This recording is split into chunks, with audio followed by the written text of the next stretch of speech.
En este último video trataremos de explicar los diferentes métodos de muestreo, cuándo y cómo utilizarlos. Es importante señalar que para llegar a este punto, antes se tuvo que definir correctamente a la población de estudio basados en los criterios de selección y haber establecido correctamente el tamaño de la muestra necesario.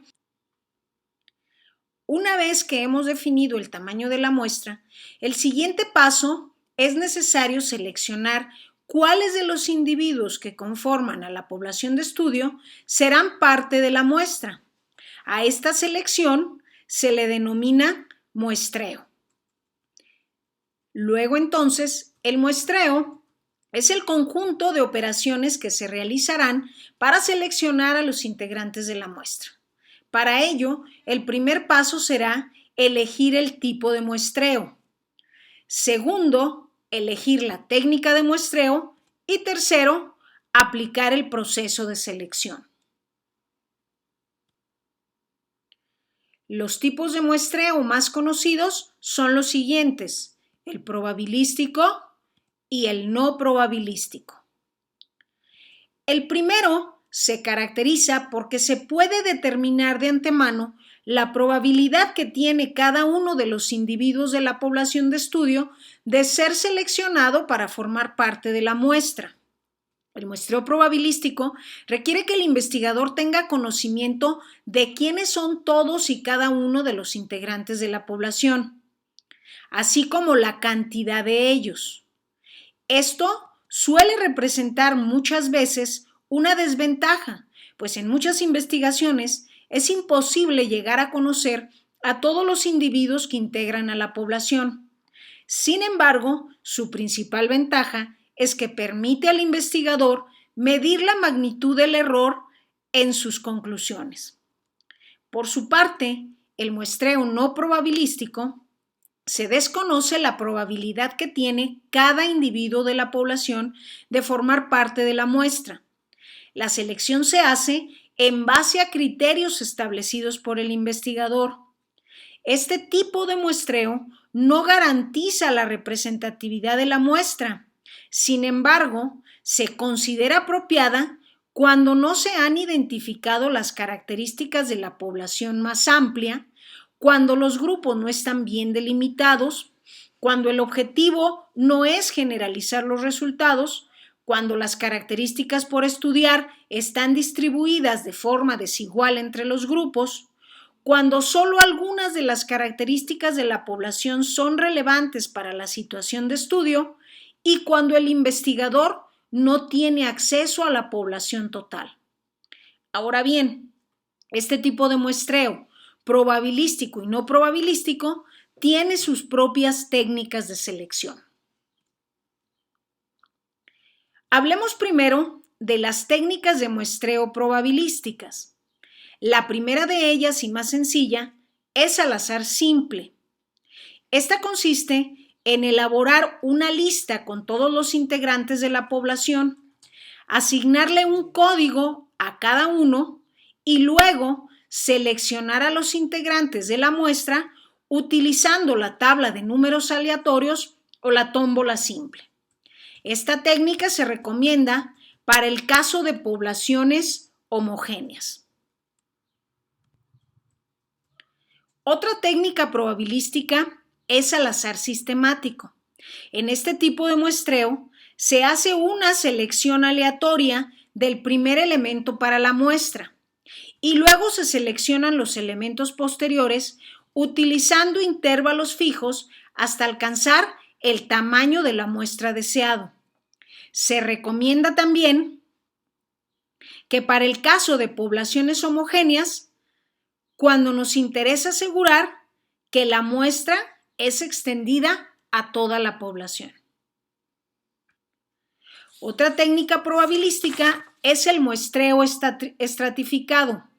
Este se utiliza cuando la población es heterogénea con respecto a una o varias características, como en el ejemplo, el color de los participantes, o bien algunos sectores de la población son tan pequeños que corren el riesgo de no quedar representados en ella. El muestreo estratificado consiste en fragmentar a la población en subgrupos con integrantes homogéneos entre sí en cuanto a una o varias características particulares. Estos grupos se denominan estratos. De cada uno de los estratos se seleccionan a los integrantes de la muestra utilizando el método al azar simple. Por ejemplo, si una población de estudio son los alumnos de una universidad, los estratos se pueden formar atendiendo a la carrera que se estudie o a la edad de los alumnos. El muestreo en cada estrato se puede realizar de 3 maneras. Que todos los estratos tengan el mismo tamaño, es decir, se selecciona el mismo número de sujetos de cada estrato. Número 2, que la muestra sea proporcional al número de sujetos de cada estrato, es decir, en los estratos con más número de sujetos, la muestra será mayor, y a la inversa, en los estratos con menor número de sujetos, la muestra será menor. Y número 3, que la muestra de cada estrato sea proporcional al número de elementos y a la desviación estándar. En este caso, es necesario calcular el tamaño ideal de la muestra para cada estrato. Finalmente, la cuarta técnica probabilística es llamada por conglomerados. Esta básicamente es una estratificación geográfica. La población estudiada debe ser organizada en subconjuntos con características comunes al grupo total y que se ubican en una área o zona determinada. Esta técnica tiene la ventaja de no requerir el listado completo de los integrantes de la población.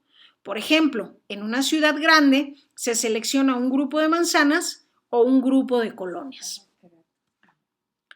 Ahora bien, al respecto de las técnicas de muestreo no probabilísticas, la primera recibe el nombre de muestreo por cuotas. Consiste en formar la muestra de manera tal que cada uno de los sectores de la población quede representada en igual proporción dentro de la muestra, pero eligiendo arbitrariamente a sus integrantes. Por ejemplo, si una población tiene 40% de hombres y 60% de mujeres, en la muestra habrá la misma proporción de hombres y mujeres elegidos arbitrariamente por el investigador. Otro tipo de muestreo no probabilístico es el muestreo intencional. En este, los individuos que forman parte de la muestra se escogen en función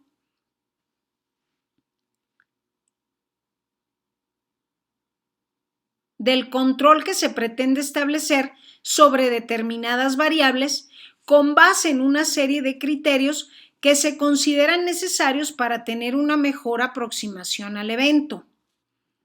Es decir, son elegidos a juicio del investigador.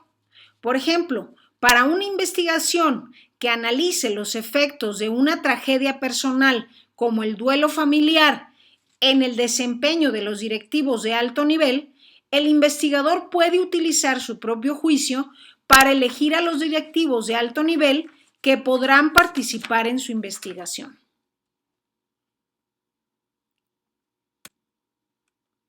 Finalmente, dentro de las técnicas de muestreo no probabilísticas está el muestreo por autoselección.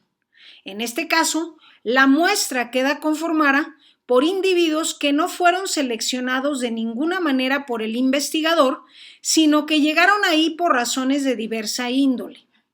Por ejemplo, cuando se estudia grupos de escolares ya conformados según secciones o cuando se trabaja con grupos de voluntarios.